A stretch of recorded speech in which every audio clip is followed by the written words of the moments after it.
কষ্ট পেতে জন্ম আমার, সুখ পেতে নয়। তাই তো সবাই আমার সাথে করে অভিনয়। হঠাৎ একদিন হারিয়ে যাব, পাবে না কেউ খোঁজ। বেঁচে আছি বলেই হয়তো কষ্ট দাও রোজ। তিনটি বিষয় নিয়ে বেশি চিন্তা করবেন না।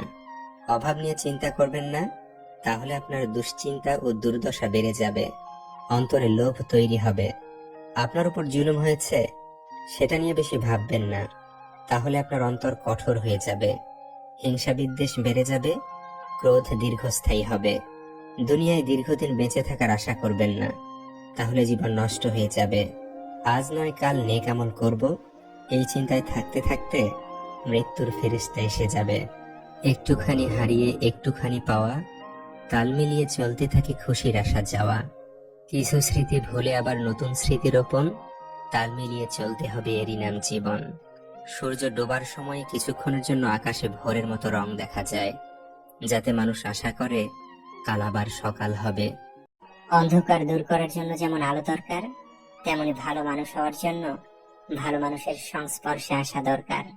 মিথ্যে কথা বলার জন্য তীক্ষ্ণ বুদ্ধি এবং প্রখর স্মৃতিশক্তির প্রয়োজন হয়, কিন্তু সত্যি কথা বলার জন্য শুধু সততার প্রয়োজন হয়।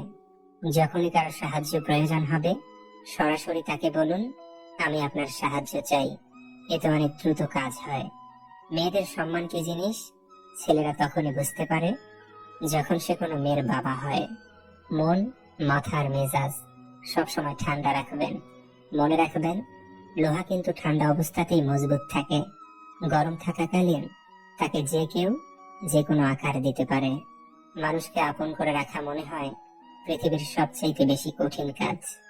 যাদের সময় দিতে গিয়ে নিজের সময়কে নষ্ট করেছ, একদিন তারাই তোমার জন্য এতটুকু সময় দেবে না। শুধু সময় নেই বলে অজুহাত দিয়ে চলে যাবে।